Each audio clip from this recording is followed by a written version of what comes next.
Good evening. Welcome on a wet February to St Matthew's. My name's Howard Kellett. I'm one of the partners with Richard who've put on these Rethinks events. This is the 6th Rethink event and the second one we've done together. The aim of Rethink is to take issues that are in the cultural domain, take issues that there's lots of argument and opinion around, and to try and address them with an open hand and bring different perspectives. But as you'll guess, because we're in a church, there will be a Christian perspective. It won't be in the form of a sermon, I don't suspect, although John may lead us that way. It won't be in the form of a sermon. It'll be in a form of saying that this is a reasoned response to some of the issues that we're talking about this evening. And then there'll be a chance for questions. There are no questions that I'm sure Richard will tell you about how to do questions. No questions that are off limits. You're not trying to please the rector or anybody with your Christian questions. You can bring any questions, and I'm sure John will be happy to answer those. So that's what we're doing. So you're really, really welcome, whether it's your first time to Rethink, or if you come again, if you've been a number of times. It was very nice for me. I got an email today from Eventbrite saying, you have a lot of returning customers. So really well done for coming again a second time, and we'll tell you about the next Rethink coming up in a moment. So I'll just hand over to Richard, and then we'll go forward. Great, thanks Howard very much. I'm Richard Coombs, I'm the rector of the church here, and I'd like to add my welcome to Howard's. Just to say that if we need to evacuate quickly, there are 3 exits, one through the door over there, one through this door here, and the other through the way you came in. And there are toilets right at the back of the building or through the door on the right. If you need those, do feel free to use them at any point during the evening. Now, we're so fortunate tonight to have Professor John Wyatt as our Rethink speaker. I'm going to have to read this out because I'm going to get it wrong, but John is the Emeritus Professor of Neonatal Pediatrics, Ethics and Perinatology. Have I got that right? At University College London. He's a consultant paediatrician caring for sick and premature infants. He's an academic researcher, and he is a specialist in medical ethics. He's frequently engaged in public and professional consultations and debates about medical ethics from the perspective of the Christian faith, and has given evidence in the Houses of Parliament as an expert witness. There are a couple of books which are on our bookstall tonight: The Right to Die, Euthanasia, Assisted Suicide, and End of Life Care, and Dying Well, but that's just 2 of a number of books that he has authored. So he is really, really well qualified to speak on this subject of the right to die tonight.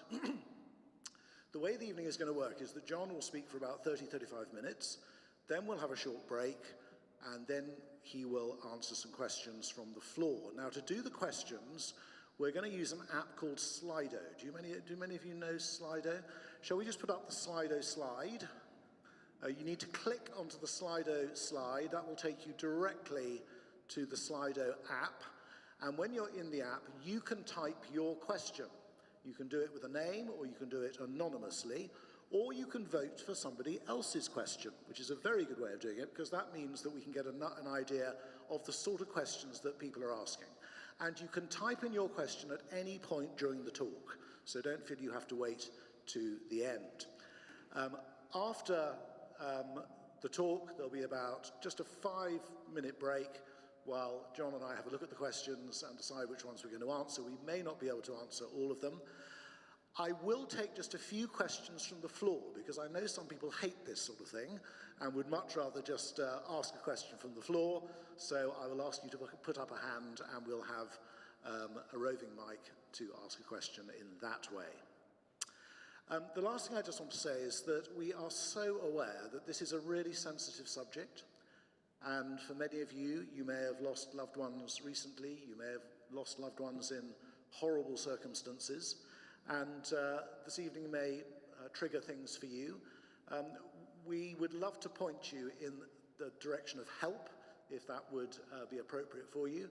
So do feel free at the end to come and talk to me, or to John, or to Howard, and we'd be very, very happy to talk to you or to point you in the right direction where you can find some help and support. So, without further ado, Professor John Wyatt.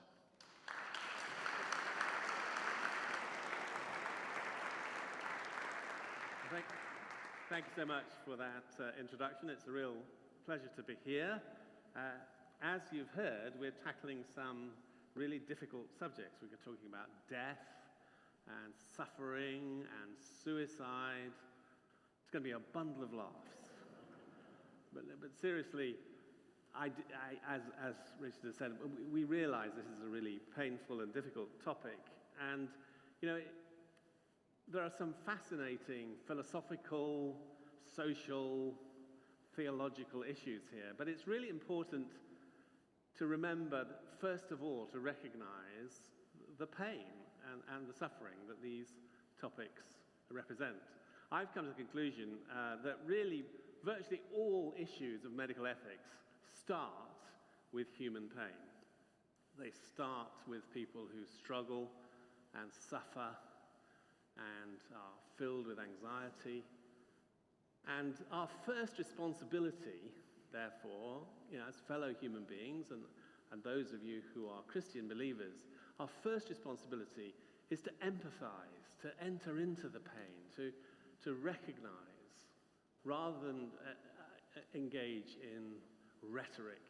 And sometimes it distresses me that the public voice that we hear so often on the media of people arguing about these desperately complex life and death issues, we hear these sort of rhetorical, sort of people lobbing grenades at one another with harsh and really inappropriate rhetoric. And so I hope we can avoid that. And as I said, the first thing we need to recognize is the pain, the suffering that is represented. Secondly, as has already been said, these are not issues just out there in society, out there in Cheltenham. These are issues in here, in this room, because many people here will have watched a loved one die, sometimes in really quite painful circumstances, or you may yourself know that you have a terminal condition. This could be very close to home, and you're wondering what the future is going to bring. You're wondering how we're going to die. In fact, all of us are going to die. And I wrote a book called Dying Well, which is available at the end. And I found myself, as I was writing that book, thinking, I wonder how I'm going to die. If you write a book called Dying Well, you really are putting the stakes up rather high. You know, how am I going to die? Who will be there? What's going to happen to me? So this is something that touches all of us. It's part of our humanity. And a philosopher of the French Enlightenment said, death, like the sun, should not be stared at. But actually, that's what we are going to do. We're going to stare at death and think about it. And of course, this is a topic which is very current at the moment. As you know, a bill with really very profound implications for the first time ever in the history of the UK, to allow doctors to plan how to kill patients and how to help them end their lives. That bill is passing through Parliament. It's currently at a committee stage. It's passed through the most important stage, a vote in the House of Commons, and it's very likely that it will become law. And the implications are going to be huge, if that's the case. It's going to have untold implications, I think, throughout the National Health Service, for health practitioners, for all of us. And we can come back to that. So why is it that changing the law to allow doctors to help people to kill themselves, why is it that this seems to be astonishingly popular?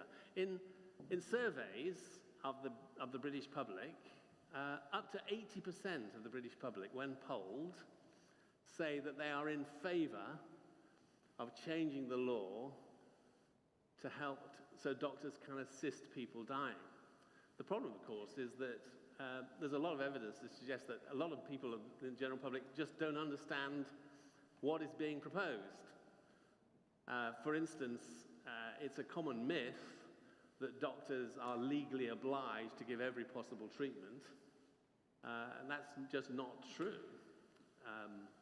Doctors, ever since the history of medicine, doctors right back hundreds of years, doctors have regarded it as entirely appropriate that there is a time to say enough is enough.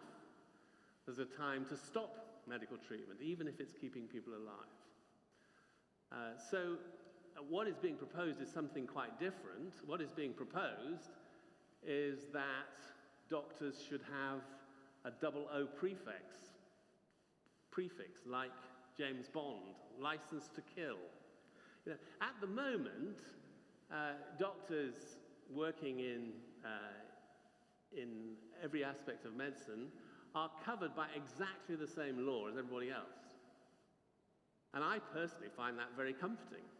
We're not allowed to kill any more than anyone else is. We're governed by exactly the same legal statutes. What is being proposed is to put doctors in a special category. That under certain circumstances, once a process has been approved, the doctor can now use their skill and medical training actually to kill people or to help them kill themselves. So why is it that this seems to be astonishingly popular? Why have attitudes changed? Certainly if you were to go back even 20, 30 years ago, you would find a strong majority of the population were against this. A strong majority would say suicide is not a good way to die, and we shouldn't be helping people to kill themselves. Why is it that attitudes have changed? Well, I think we can identify a number of key changes in public attitudes. And perhaps the most important is the rise of what philosophers call autonomy. It's a Greek word, autonomos. It basically means, to put it crudely, I make my own laws. The right of self-rule. And autonomy, individual autonomy, the idea that each one of us has the right to make our own rules, to choose our own way, to go the way we wish, irrespective of what other people think. That is an idea which is an ancient idea. It goes back hundreds of years. But in the last 20, 30 years, it has become the received wisdom. The right to choose, the right to direct my own life. I'm told that the commonest music, I wonder if you could guess, what do you think is the commonest music that is requested at funerals? I do it my way.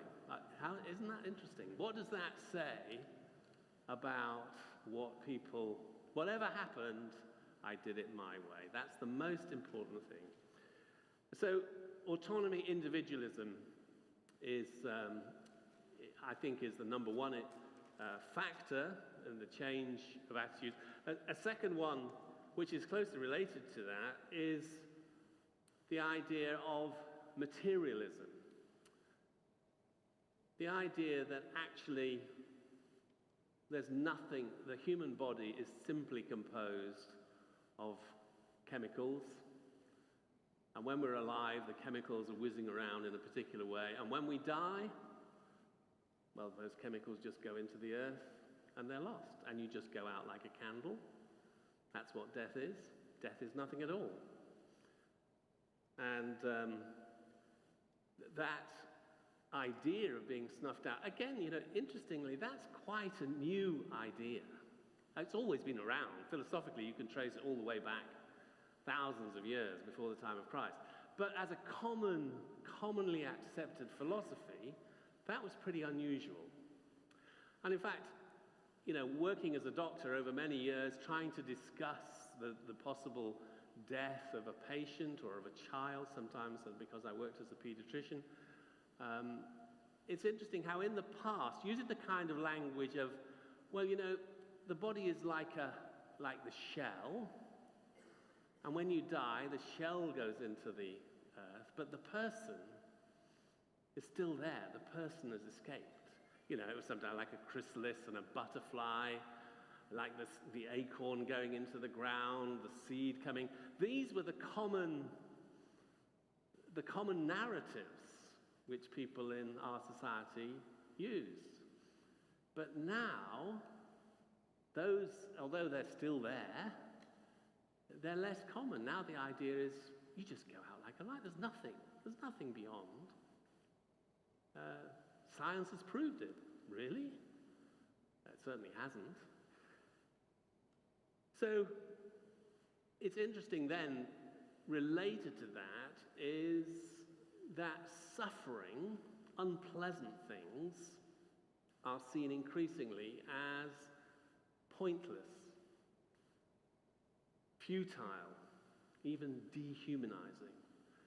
Not just pain, agony, even struggle, unpleasant things. All of that is just pointless. Eradicate it, get rid of it. It's interesting that that attitude is very common, except when you come to the gym. When you come to the gym, everybody knows no pain, no gain. You've got to feel the burn. You know, everybody knows that.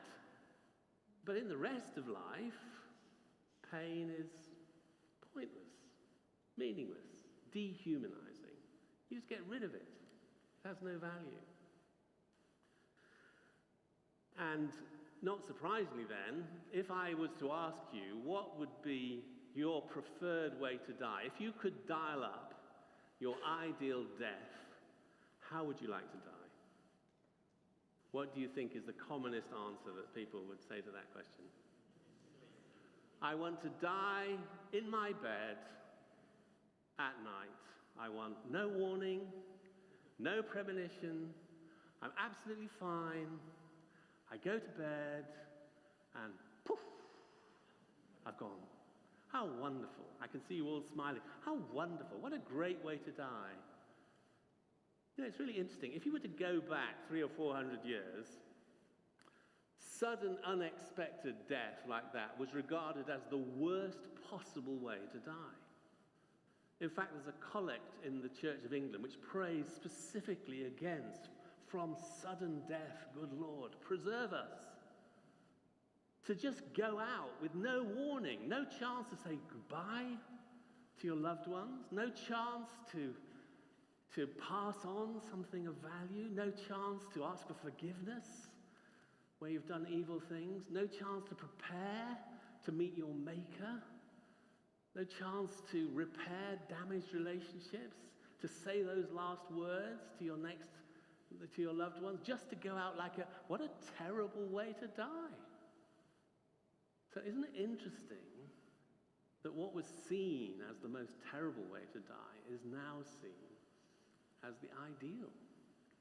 How did that happen? Why should sudden death be seen as so wonderful? But I think it's because to be honest, if I was being brutally honest, it just shows the level of narcissism and self-regard which is common in our community. In other words, we're not really thinking about other people. We're not really thinking about whoever's going to come into your bedroom and find this cold corpse in your bed. We're not really thinking about the impact on other people. All we're thinking about is ourselves, our precious little selves, and so nothing at all unpleasant should happen to us. And that's really just an extraordinary level of narcissism, of self-centeredness. My father died suddenly, and it still hurts me that I never had that chance to say how much I loved him. I never had the chance to say goodbye. I never had the chance to have that final conversation. He was just gone. One day he was there, and the next day he was gone. So sudden death can actually have devastating effects on many people. And to say that is the ideal way to die, again, just reflects changes in our society. A final issue, I think, is that death has become very medicalized. In the old days, the commonest place where death happened was at home, in your own home, surrounded by your loved ones. Everybody was there. Everybody would see you as you were dying. The children were there. All the generations, they would be there around the bedside. And death was a common experience. I mean, just think about Charles Dickens' novels. Every single Dickens novel has a sort of prolonged deathbed scene, because that's what Victorian era was like. Everybody had watched children die. Everybody had watched adults, young adults, old adults. It was just part of society. Now, death has become medicalized. It's a medical problem, and it's something that happens behind screens in a hospital, surrounded by anonymous professionals. And many people have never seen a dead body. Many people have never watched somebody die. And instead, death is just something to be fearful of, some horror. Of course, if your only experience of death is watching some horror films, Hollywood's version, your mind can be filled with horrific ideas of what death is actually like. And it's that medicalization. In fact, the medicalization of death is one of the reasons why people say, I can't trust the doctors. The doctors are going to be fighting, keeping me alive. The only way I can control it is by having a law which allows me to kill myself. So I think because of these social factors, a move to legalize medical killing is spreading across the world. Different forms of medical killing. In the Netherlands, doctors, the commonest way in which is doctors just inject a lethal injection. It's commonly done by your family practitioner at home. Something like 5% or more of all deaths in the Netherlands now happen by euthanasia. And there's another, more than 5% happen with something called terminal sedation, when doctors just basically put people to sleep with drugs, but don't give them any kind of fluid or food, and eventually they die of starvation or dehydration. In other countries in the world,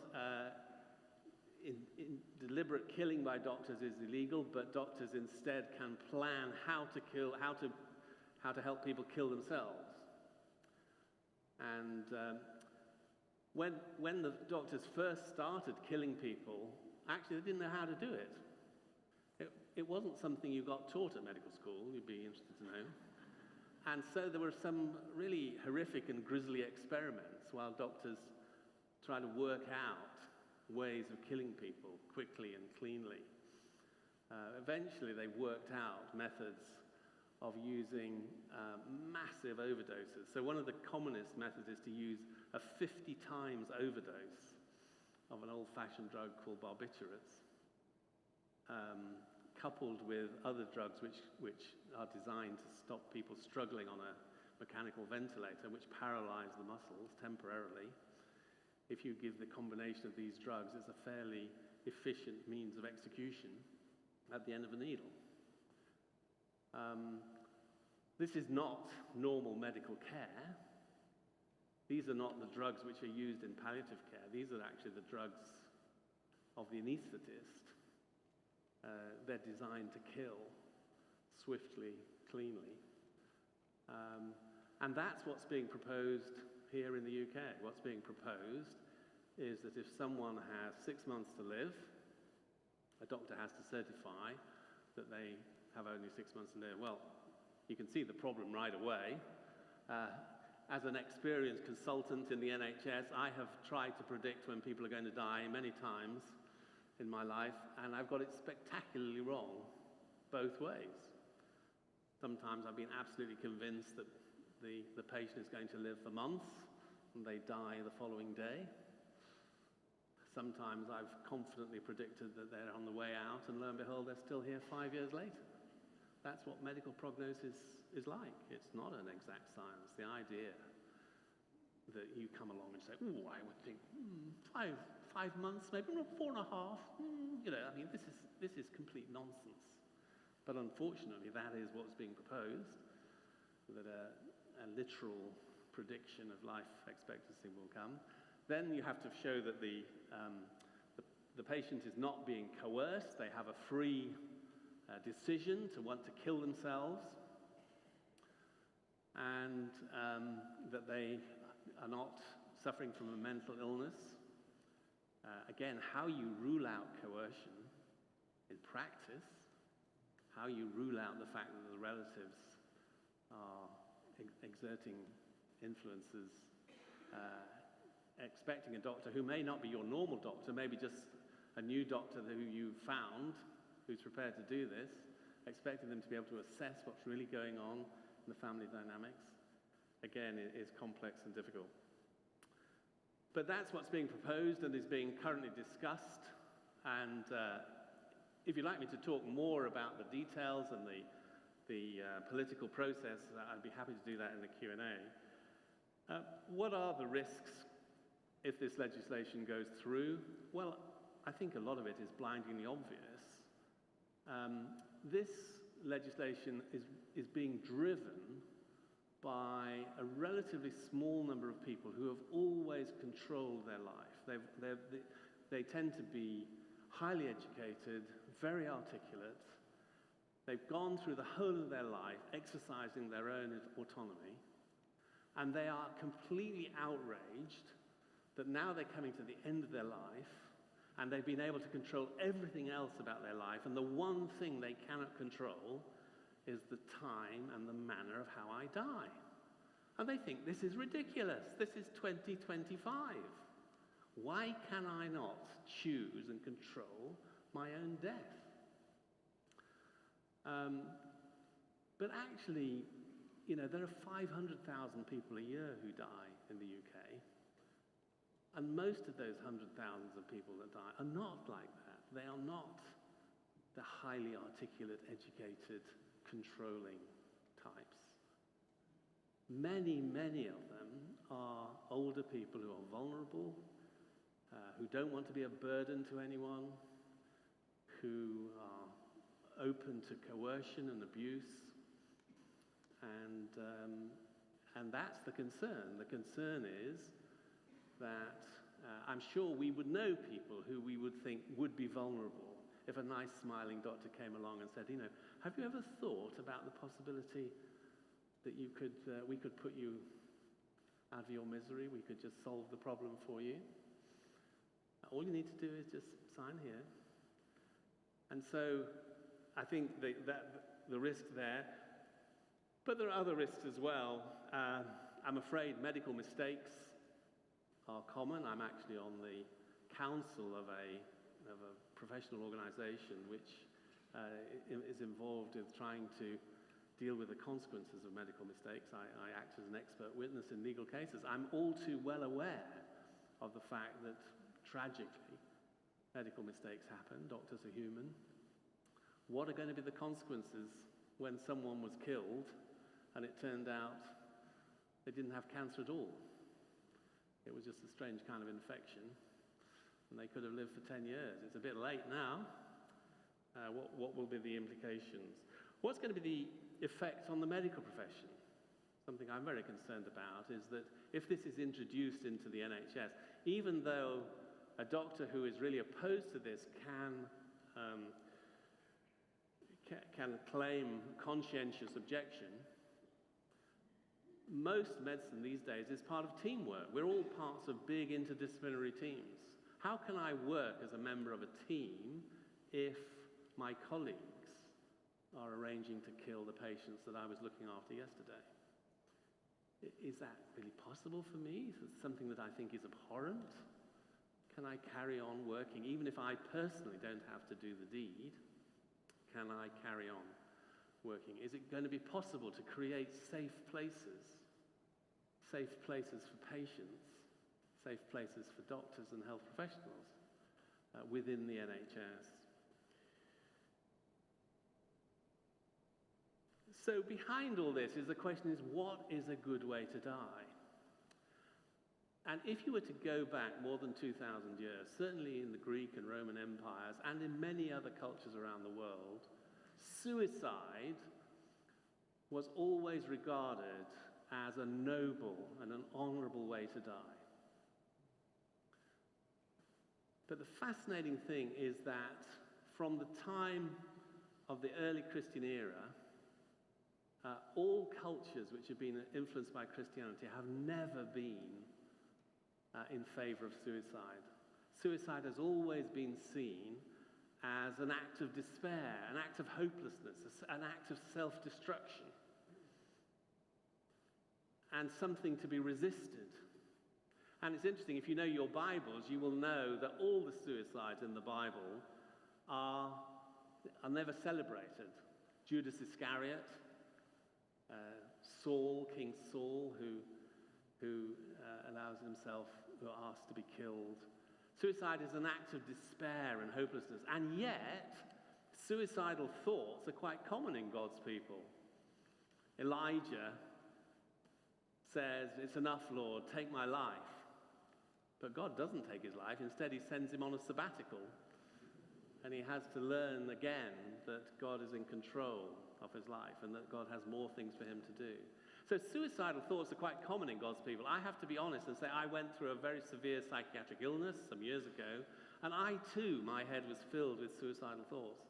And I was just thinking, actually, if I could just end my life, that would just stop the suffering, and it would be great.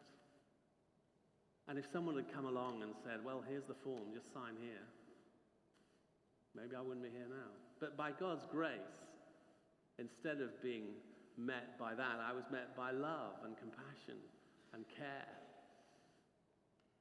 And gradually, as my mind was restored, I realized actually the suicide, killing yourself, was not the solution.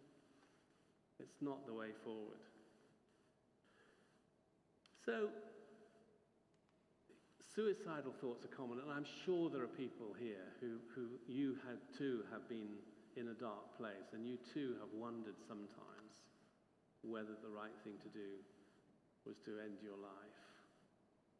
But what the Christian faith says, and also what our culture has always said, is don't do it. That's why we have an enormous enterprise, all intended for suicide prevention. We have organizations like the Samaritans and many others. Every doctor, every nurse, every police officer, every social worker, we're all trained in suicide prevention. How to recognize the patient, the client who's at risk, and how to prevent it. So suicide is not a right to be assisted. It's an act of despair and hopelessness. And the reason why it is not just for the person, it's because when someone commits suicide, it has ripples and impacts throughout their family. Again, there will be people here where you tragically have watched the consequences of a loved one committing suicide. I can remember, sadly, I've just in the last few years, I've known of 4 families where a young adult committed suicide. And the devastating effect. I can remember being in a church when a young girl who was in her late teens had committed suicide. And the church was packed with 400 people. And the level of love and tears. And I was thinking, if only that poor girl could have seen how much she meant to hundreds of people. So that's why suicide is wrong. No man is an island, said John Donne. Never ask for whom the bell tolls, the funeral bell. It tolls for you. So that's why suicide is not the way. So what is the way forward? What does a good death look like? Well, thankfully, here we come to the good news. The UK actually, believe it or not, leads the world in caring for dying people. Palliative care services in the UK are the best in the world. They're not perfect. There are many inadequacies. And one of the things that many of us are hoping is that because of this greater awareness of this topic, that there's going to be greater concentration on palliative care. Palliative care was invented in the mid-1950s and 60s by a small group of pioneers of medics. Interestingly, nearly all of them were Christians. They were Christian believers, and they believed passionately that mercy killing was wrong, but they were watching people die in a very bad way, and they said, we must work out a better way of helping people to die well. And one of them was Cicely Saunders. She was initially a Christian nurse working in central London. She was caring for dying people. She was so convinced about the need to try and do something positive that she went back and trained as a doctor. And she became an international expert on caring for dying people. And she really created a new way. One of her most important insights is that she realized that suffering at the end of life was not just physical pain. And if there's one thing I hope that you will remember from this lecture, if you don't remember anything else, could you try and remember that? Because most people really don't understand this. I think most people think that when you're dying, they hear these horrible stories of people dying and they're crying out in agony. Possibly you've watched somebody dying in a bad way and who seems so distressed. And they say, and the doctors tried to do everything they could, and they were giving large quantities of drugs, and it didn't seem to do any good at all. What Cicely Saunders realized is that pain, suffering at the end of life, is much more than physical pain. The physical pain is the easy stuff. Physical pain, like, for instance, where a cancer is pressing on nerve cells, and it causes a sort of aching, horrible, gnawing pain. That is the easy pain. We have remarkable ways of controlling physical pain, provided you're under the care of an expert who knows what they're doing. The difficult pain is the other kinds of pain, because what Cicely Saunders realized, there's physical pain, but there's also psychological pain. And psychological pain is to do with everything that's going on in my head. Is about anxiety and fear and maybe depression. Maybe I'm worrying about the impact of my illness on other people. I'm worrying what's going to happen. I'm worrying about the future. And then there's relational pain. So sadly, so many people, as they come to the end of a life, what is really causing distress is the broken relationships. For many people, I'm going to die and I'm never going to be reconciled to my loved one, to my son or my daughter. And that's the agony. And pain-killing drugs don't work very well for that kind of relational pain. And then there's spiritual pain. And spiritual pain is about guilt. Am I going to, about terrible things that I'm haunting my memory or that I've done in my life? Or maybe a sense of purposelessness. I'm coming to the end, and what's the point? So there's physical pain, there's psychological pain, there's relational pain, and there's spiritual pain. And when you hear a story of someone crying out in agony with deep distress, I can guarantee to you that is not physical pain. There's something else going on there. And what Cicely Saunders said is we need to identify what the source of the pain is, and then we can do something about it. So if it's psychological pain, well, the most important thing for psychological pain is just companionship, to have somebody there to hold your hand. But if necessary, we can provide talking therapists. If necessary, we can provide antidepressant medication or other forms of treatment. And then for relational pain, well, now here is an opportunity to heal the broken relationships. And there are wonderful stories. In fact, I've actually witnessed it myself. A friend of mine had this deeply painful and broken relationship with his father. And his father was dying. And he knew that I'd written books about dying and all the rest. And he talked to me and he said, I can't talk to my dad. We've never had a civil conversation for 20 years. What can I do? And I said, Just go and see him and put your arms around him and tell him you love him. And that's what he did. And he came back and said, we had the most amazing time. For the first time, we were able to talk.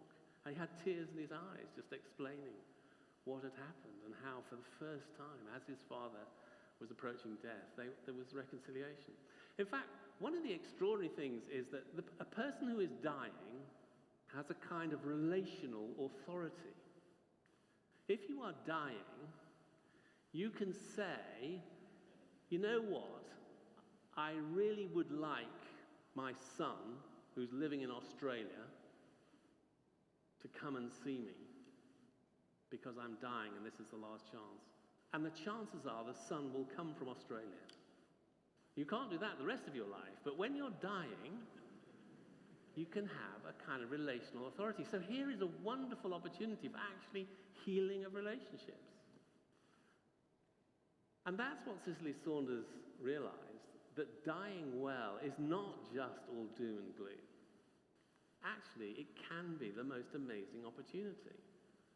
Amazing, a kind of weird and wonderful kind of adventure. That's what I have witnessed on many, many occasions. And being part of that journey, seeing how people find ways of fulfilling dreams, of growing spiritually and internally, of just being thankful. You know, one of the extraordinary things is when you're dying, for many people, there's a new gratitude for life. Often it's just the little things. You know, just watching a flower, seeing a bird. The little things which the rest of our lives we don't notice. Suddenly, these things become amazingly significant. And we want to give thanks. We want to have gratitude.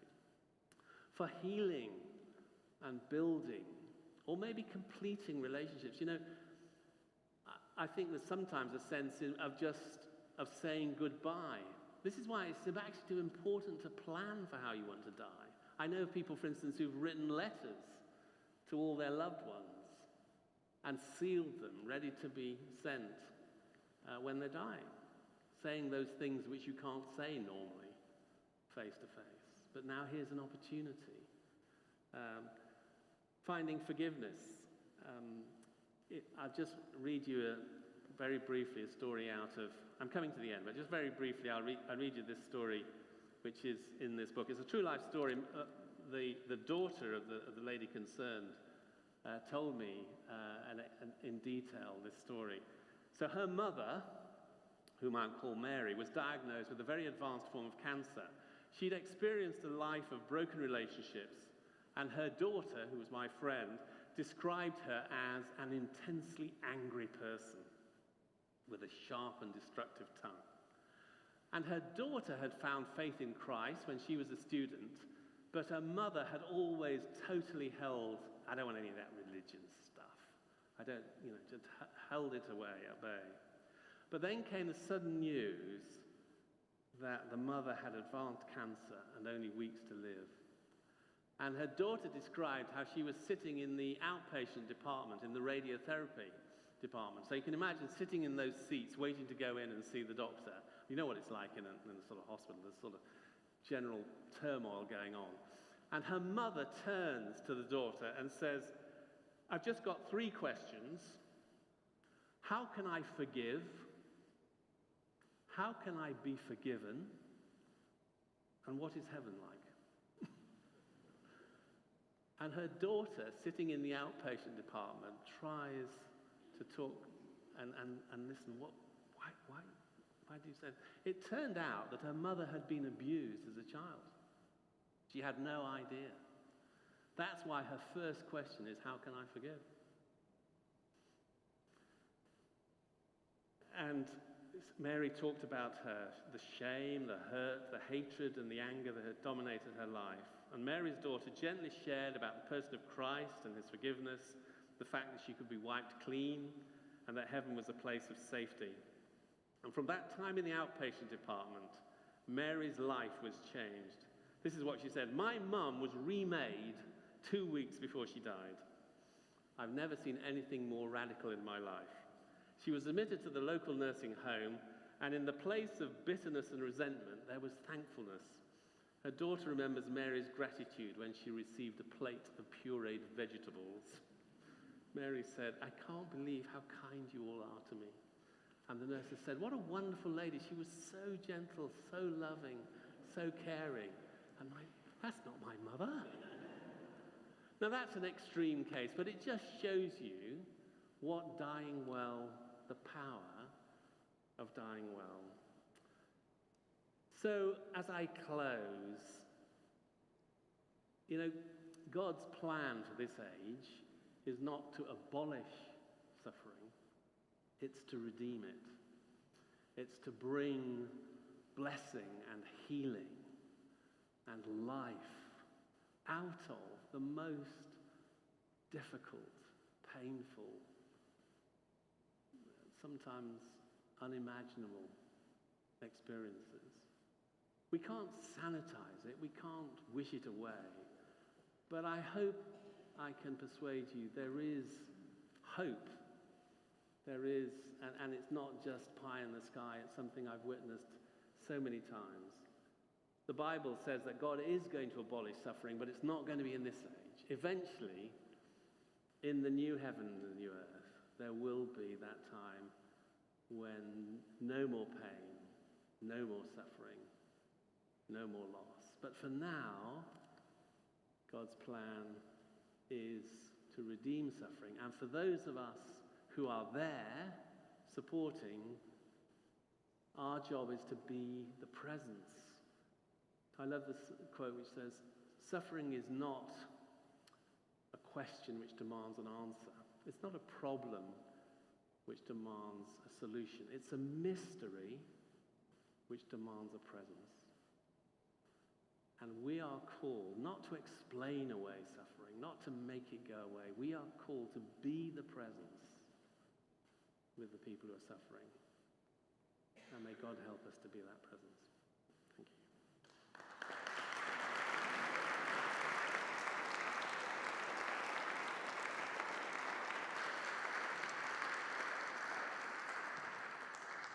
John, thank you very much indeed. We're going to have a break for about 5 minutes now. You might like to turn to your neighbour, decide if you've got a question you want to ask, put it on the SLIDO app, or in a few minutes raise a hand. But a short break. We'll be back. 5 minutes.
Okay, well, we've had over 40 questions, so we can't possibly answer them all. But we will do our best to answer a good number of them. So the first one, with 21 votes, is there an ethical difference between passive euthanasia, withholding life support, and active euthanasia, administering a lethal dose? Yes.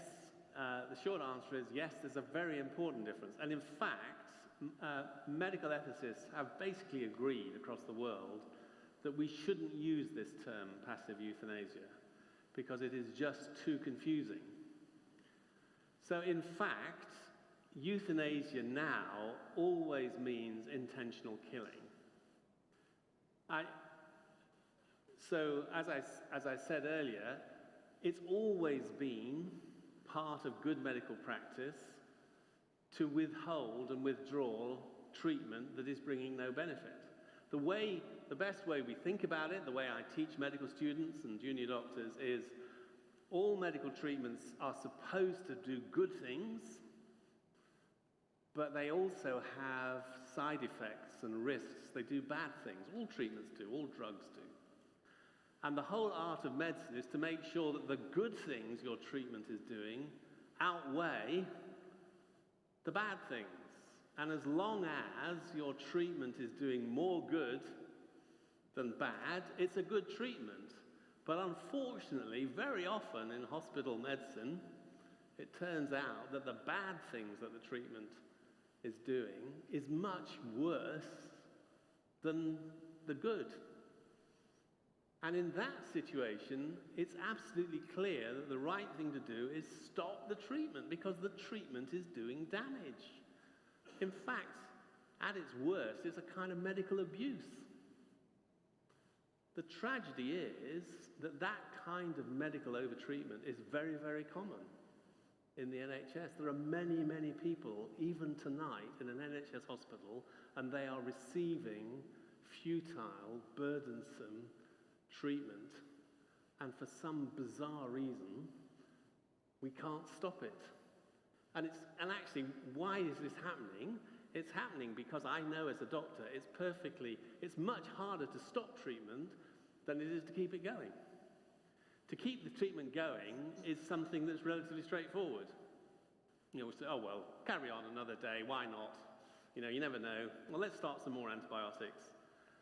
That's easy. The difficult treatment is to say, you know what, I'm absolutely convinced we should stop the treatment. What? Stop the treatment?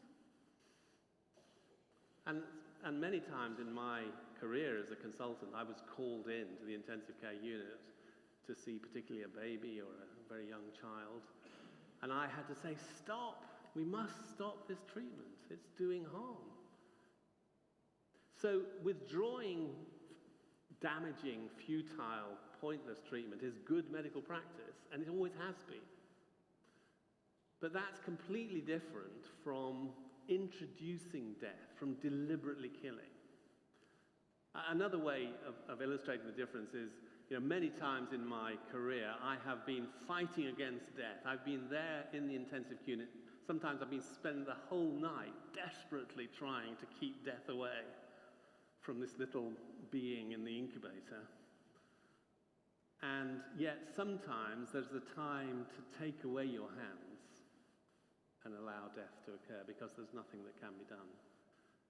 But when the death happens like that, I haven't caused it. I've allowed, death was already there.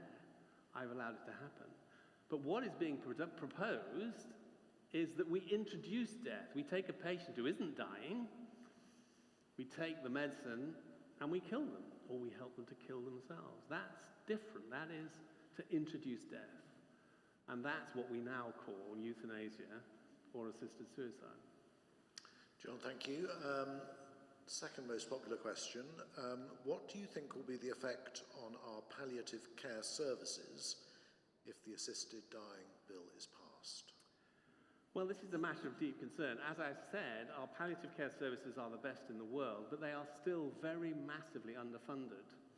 And it's something that, to me, is deeply traumatizing and puzzling, because I cannot understand why the NHS is spending literally millions and millions and millions, sometimes billions of pounds on treatment, on incredibly rare, sophisticated treatments, which might only keep somebody with cancer alive an extra few weeks.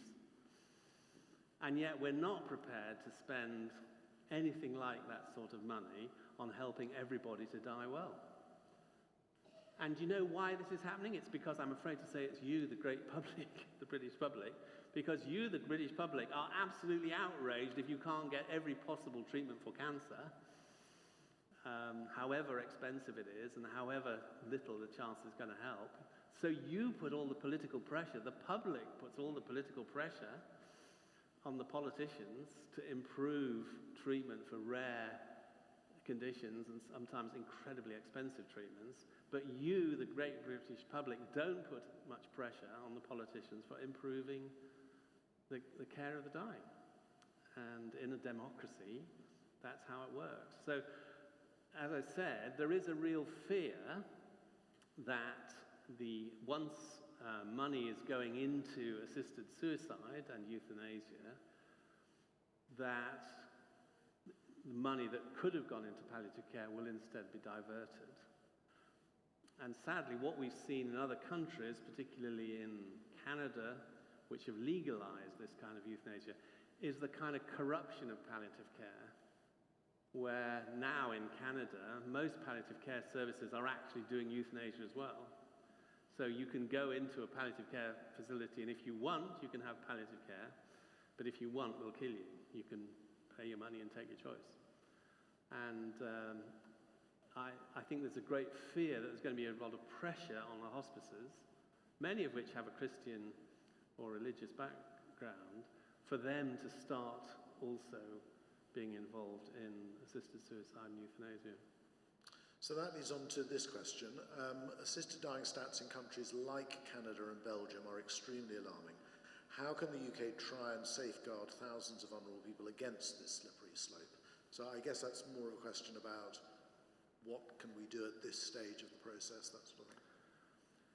And the problem is that around the world, nobody has found a legal mechanism for protecting vulnerable people and protecting what's often called the slippery slope, preventing things slowly extending. And the reasons are because it is so arbitrary. You know, what's special about having 6 months to live? Why not 9 months? Why not a year? What's special about someone who's 18, more than 18? What about someone who's 17? What about someone who's 16 or 15? What's special about having normal mental capacity? I mean, psychiatric conditions cause a lot of suffering. Why shouldn't people like them have the right? What's special about people who don't have the capacity to consent? They could be suffering. Surely we should kill them, and so on.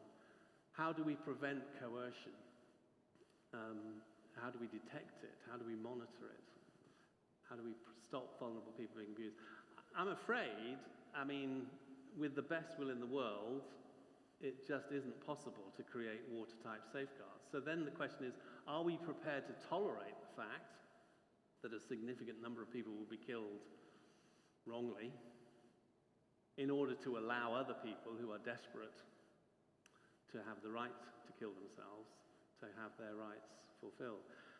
You know, in a society, we frequently accept limitations on our own freedom for the good of other people. You know, it was outrageous. I drove from London. You know, on numerous occasions, the speed at which I could drive was actually being restricted. It was completely outrageous. I've got a car that will do over 100 miles an hour, and yet I wasn't allowed to do it. What's more, I had to drive on the left-hand side of the road. I mean, how ridiculous. My autonomy was being constantly thwarted. Why was it? Because we recognize that sometimes my own choices and autonomy has to be limited for the good of other vulnerable people. And so if we have to ask some people who are desperate to have the right to kill themselves to say, you know what, because there are so many other vulnerable people, as a country, as a law, we cannot give you that freedom in order to protect the others. I think that makes logical sense. Thank you, John. Why do we alleviate the sufferings of animals that cannot be treated while allowing humans to endure suffering? Well, it's an obvious argument, isn't it? We put our dogs out of their misery. Why don't we do it to human beings? Answer, they're not dogs. That's the whole point. But I think a deeper answer is, as I try to explain, what is the cause of the suffering? When a dog is being put out of its misery, it's being put out of its misery because there is physical pain. And to be honest, the answer is, the reason we're doing that for a dog is that we don't want to spend thousands of pounds providing really excellent palliative care. We could do, but we don't, because it's a dog. But when it's a human being who is suffering, we can spend thousands of pounds to cure the physical pain, but what about all the other pain? Is the best solution for their psychological, their relational, their spiritual agony, is the best solution just off you go? Is that really compassionate? Is that really loving? I'm absolutely convinced it isn't. I'm absolutely convinced that treating the suffering, helping people to find healing in these different ways, psychological, relational, spiritual, is actually a much better way. It's much better for the person than just off you go. Related to some extent, what evidence is there of a person's spirit departing at death? That's a really good question.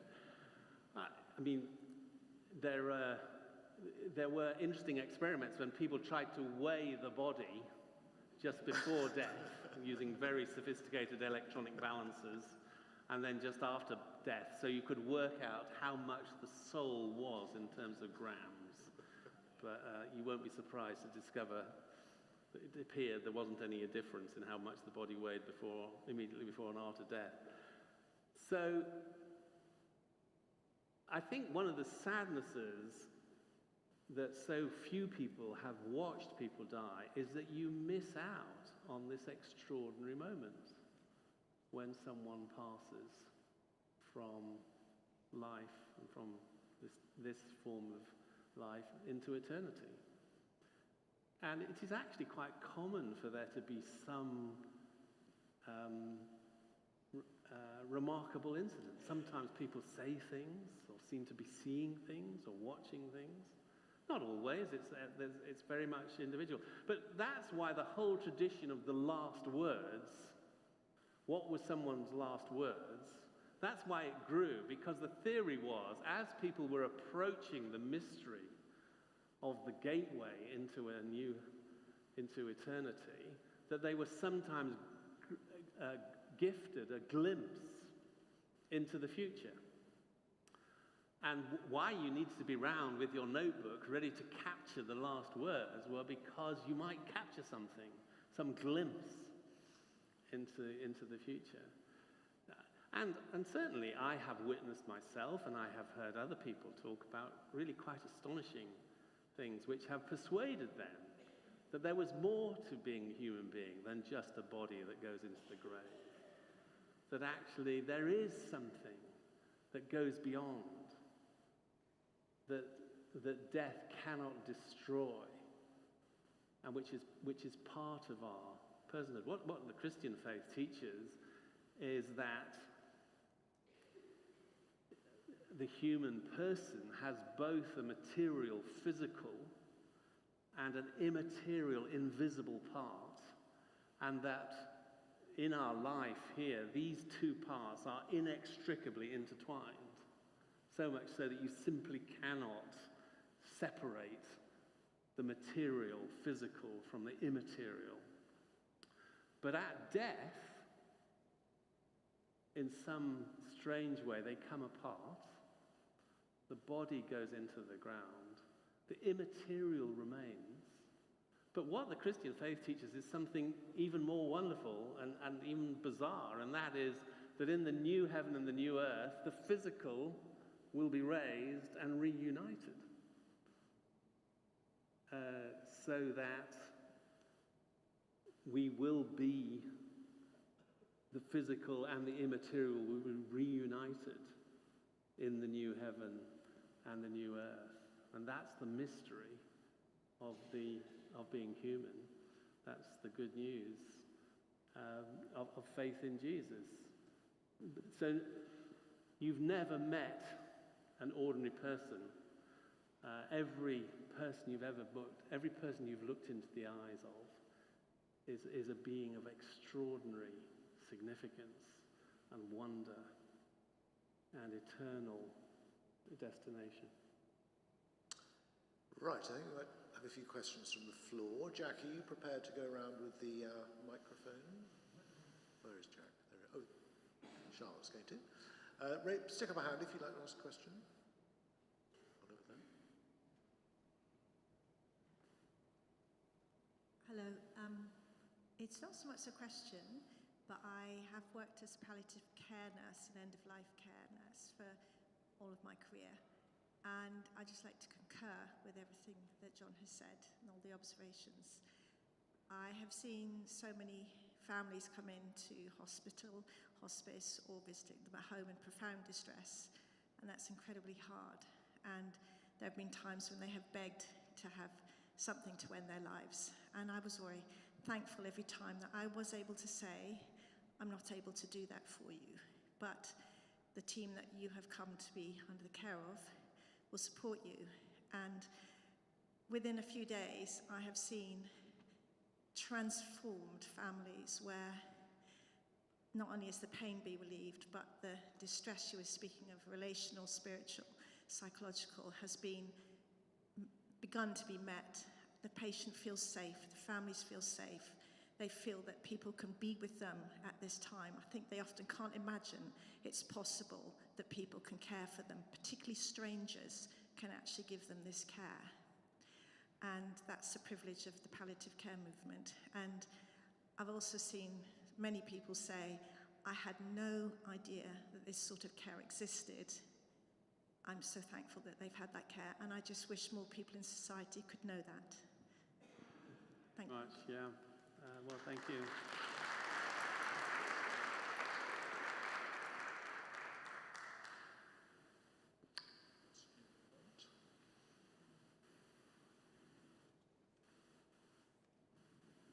Mine's merely an observation.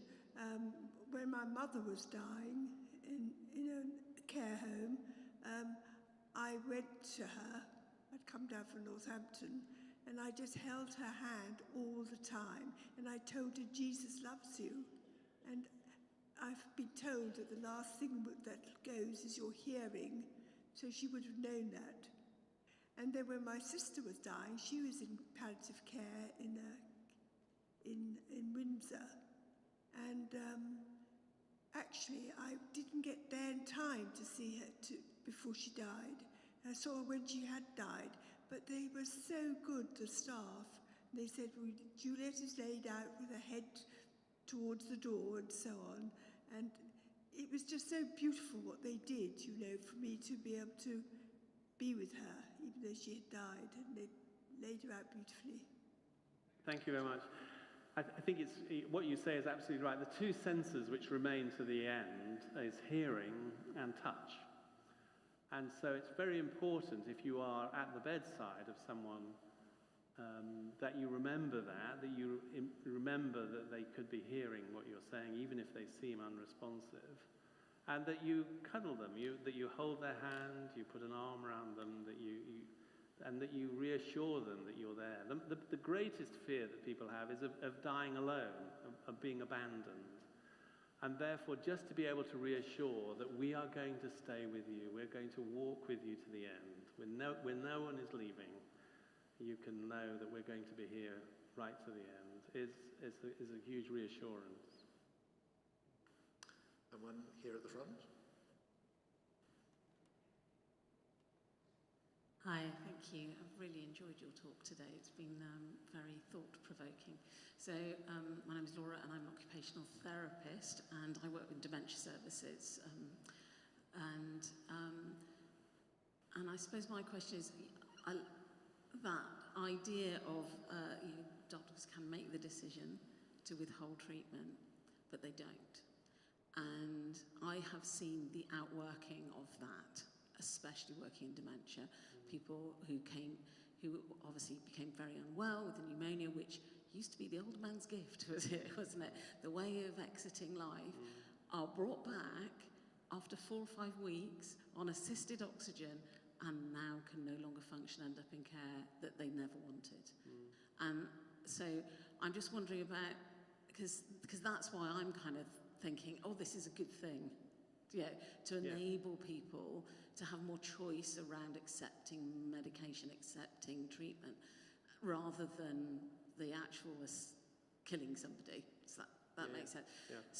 So it's kind of, how do we stop this carrying on? How do we enable doctors to feel supported, to go, no, enough's enough? Because I've also heard, the person didn't want it, and the family was saying, don't do it, and it still continued. Yeah, well, thanks very much. And that is, unfortunately, all too common. But there is a response. There is a way to prevent it happening. And that is to create an LPA, a lasting power of attorney. And basically, my appeal to you is that everybody, certainly everybody beyond the age of 50, should nominate one or more people to be a lasting power attorney. You can go through the process. It's very easy to do it now. You can do it online. You don't need to have a lawyer. You can do the whole thing online. And basically what you are doing is you are giving actually an extraordinary amount of legal power to another human being to make decisions. There are 2 types of LPA. There's LPA which deals with financial affairs, and there's LPA which deals with health and welfare. And I recommend you do both. But the most important thing is that you trust absolutely and implicitly the person you are giving this power to, because I'm afraid there have been terrible abuses by people who weren't trustworthy. But my wife and I, we have given LPA to our 3 boys, for good or ill, and we have told them also what we want. And if in that situation, if there is, it doesn't have to be a relative, it just has to be somebody with an LPA, they have the legal power to say, you must not treat this person. And the doctors would have, if necessary, you can take them to court. And the doctors would have to have a very strong reason to prove you were not acting in the person's best interests. So, in other words, provided you plan ahead and provided you make your wishes clear, the LPA actually is a very strong legal way of preventing this kind of madness, of medical madness. Good. I think we need to move on. So some questions with a bit more pushback now, John. Is it not a problematic generalisation to consider anybody pro-assisted dying to be an ageing elitist control freak? Okay, it was a caricature. But nonetheless, it's remarkably how common it is. I mean, you will have seen the public debates. You will have seen the people who have been in the media, and they tend to be elderly. They tend to be either celebs or senior professionals or politicians. We haven't heard many people, the ordinary people, clamoring for, I mean, most people are not desperately wishing to exert their will. Most people are just trying to survive. Most people are just trying to get to the end of the week and deal with all the problems and struggles of everyday life. Is the 80% who want this apparently, is it just because they're influenced by these people? I think they are, and I think a lot of the public have, to be honest, have very little clue about what they are voting for. I suspect that some people here, it's been a bit of a wake-up call as to what is being proposed. And it's been shown that if you change the wording, and if you say, do you think the law should be changed so that a doctor is capable of prescribing lethal poisons to someone who wishes to end their own life, suddenly the percent plummets. So exactly how you word the question makes a big difference which is why you should treat these public polls with a great deal of suspicion, because they're not really reliable. You spoke of dying well about making peace, fixing relationships, etc. What about people who've done all that? Should they be allowed to die as they want? Well, the truth is there are a small group of people who are absolutely determined that they wish to end their lives. And the truth is there's nothing stopping them. It's not illegal to take lethal poisons. There are many ways, sadly, of people wanting to kill themselves. So what they are demanding is not the right to kill myself, because they already have that right. What they are demanding is that a professional, a whole system be set up to enable them to be killed in the way they want. And that's the question. Should we... Yes, there are a small number of people who desperately want to kill themselves. The question is, should we change the law for everybody for all 500,000 people who are dying every year? Should we change the law which is going to affect everybody in order to meet the needs of these small numbers? I mean, the truth is, there are people like that quite frequently go to Switzerland, to Dignitas, or to other clinics to commit suicide. But I told you there are 500,000 a year people dying. How many people from England go to Dignitas? And the answer is between 50 and 100. So do we want to change the law for 500,000 people because of the 50 to 100 people a year who want to kill themselves? Is preventing someone from having a peaceful death due to your own discomfort around the issue not also selfish?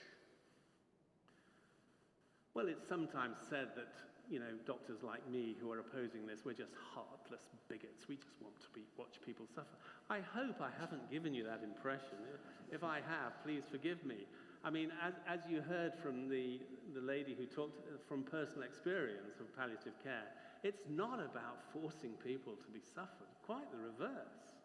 What we are offering through palliative care is the most effective and powerful form of care that treats people, that addresses the suffering directly. So it isn't a question of a sort of heartless and cruel professionals. Quite the reverse. The tragedy is, to be honest, is that only 10% or less of people in this country actually die in a hospice. Most people die on a general NHS ward, surrounded by people who, frankly, are incompetent when it comes to caring for the dying. I mean, it's an outrage, but, doctors are not taught how to care for dying people. Medical students aren't taught. Nurses are not taught. It's not part of standard medical training. We're taught how to do resuscitation. We're taught how to do cardiac massage. But when it comes to caring for dying people, it's a specialist thing, which is just for... So the outrage to me is that so many people are dying badly in the UK when they don't need to. If we could make the kind of excellent palliative care which you've heard described, if we could make that available to everybody across the NHS, it would transform people's experience of the end of life. But it doesn't come cheap. It requires resources, it requires expertise, and it requires a whole system of ensuring that everybody receives the very best care. So, coming into land, but I've lost the question now. What should we do as a result of this now? Should we try and stop this law going through? Is there any practical action that we can take if we are opposed to this? Well, one of the wonderful privileges we have in a democracy, and that is you have the right to contact your MP. And this is something you really could do between now and the end of April. The final vote on this bill is going to be taken by every MP at the end of April, we think. And every one of you here has your own constituency MP, and you could contact your MP and explain briefly, in a few sentences, why you don't think you want them to vote against this law. And ask them, I'm asking you, please, as a constituent, to vote against this law and prevent it, vote against this bill and prevent it becoming law. You can find your own MP online. You can do it on the government website. I think it's Parliament website. There's another one called They Work For You. And you can put in your postcode, find your MP, and you can email them. And so that's something practical you could do. I wrote a report on this before the last vote and arranged for it to be printed and sent to every single MP. So this is the great thing about democracy. We have the right to influence our MPs. They're going to make the vote. If you are persuaded that this is not a good way to go, could you please contact your MP? When we were talking about this when we were planning this session, you said that if it goes through, we'll need a different sort of tactic. What were you thinking about? Yes, I'm part of a group that has already started to discuss how we would respond if the bill was passed and how we would start to create a resistance movement. The really sad thing to me is that as I look around the world, wherever euthanasia in some form has been legalized, the opposition has just sort of rolled over and accepted it as a fait accompli. And I believe there is such strength and depth of resistance here in the UK that we can actually mount a very serious resistance movement. And I think this will be partly trying to protect the hospices, trying to protect the right of conscience for health professionals, and even trying to create facilities, euthanasia-free facilities, either within the NHS or even possibly outside the NHS, that are safe places both for patients and for doctors. And the interesting thing is that in many other countries across the world, even though euthanasia has been legalized, it hasn't spread into the hospital system. And the reason for that is that many of the hospitals are independent, and many of them have a religious foundation. And these independent religious hospitals, many of them Christian hospitals, say, we don't want to have anything to do with it. We refuse to participate. That used to be the case here in the UK. There were many proud independent Christian hospitals. But in the formation of the NHS, every single hospital, virtually, every single of the big Christian hospitals became part of a state system. And now we're all under the control of the state. And we're not free to do what we think is right. And I think it's possible that if a law like this gets legalized, it would start a train of actually starting to reinvent independent Christian healthcare facilities and a place where doctors like me and others and nurses and health practitioners can work in a way which is in accordance with our beliefs. And what's more, I suspect that if ever those independent health facilities were created, the great British public will beat a path to the door because they're not stupid and they know where they will get the best care. John, just a final, more personal questions. Sir, you specialise in the first stirrings, life's beginning. Please share how you came as a neonatal specialist to devote yourself to our final moments. It's a good question. So there are lots of similarities, between one end of life and the other. I had the enormous privilege of being a personal friend and personal physician to the great John Stott, who was a very distinguished Christian pastor. And we used to joke about it because he would ask me some deeply personal medical question. And I would say, well, what do I know? I'm a baby doctor. I'm very good at nappy rash. And he would say, I hope it hasn't come to that yet, dear brother. But the truth is that nappy rash can affect us at both ends of life. So there are similarities, and my involvement in medical ethics and trying to engage in these topics are because human life is precious from first breath to final end, and it's a privilege to be part of that.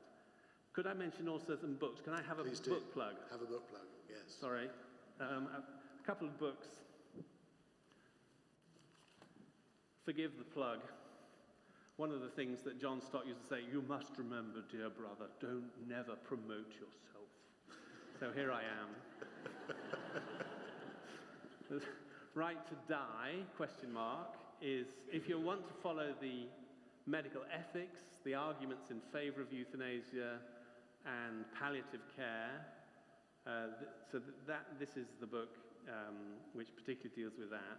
And then this second book, Dying Well, is a much more personal book dealing with what does it mean to die well, and this is particularly either for some, if you know that you yourself are coming to the end of your life, here this book is addressed for you, what does it mean to die well, or if you know someone, there's a section at the end which is really for carers and supporters of someone who's dying, of how can I support someone as they come to the end of their life. So they're both at the end, they're £5 each.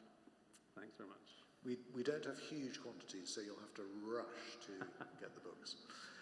John, we are incredibly grateful to you for giving us an hour and a half of incredibly rich medical thought, theological thought, ethical thought, philosophical thought. It's come from a lifetime, I know, of being a Christian doctor, and we are hugely, hugely grateful. Thank you so much. Thank you so much.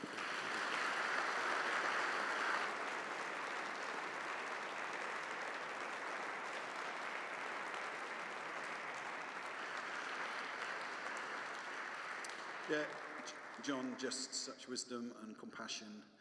I'm sure it's provoked lots of questions as well as answered lots of questions. So thank you so much. At Rethink, we're trying to be brave and tackle issues that are right out there in the public domain. And we're switching to this issue next. We're inviting Ed Shaw, who's one of the directors of a charity called Living Out that engages in conversations around sexuality, identity and faith.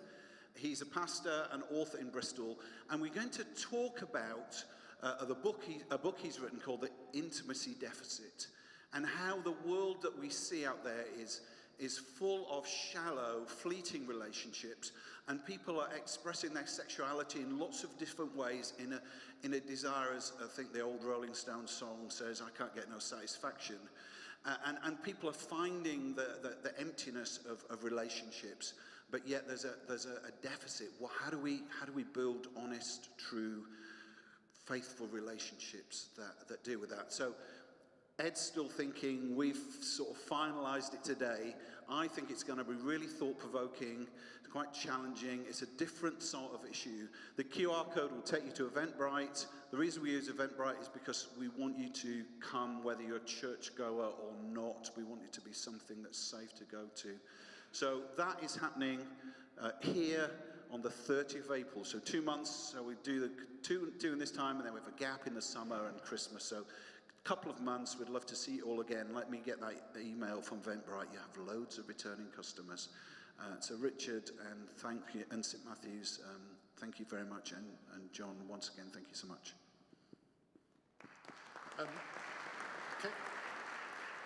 Can I just reiterate what I said at the beginning, that if there are personal issues that have come up which you'd like help and support with, please come and ask us. And what was the last thing I was going to say? I can't remember what I was going to say. It's been lovely having you here tonight. Thank you very much.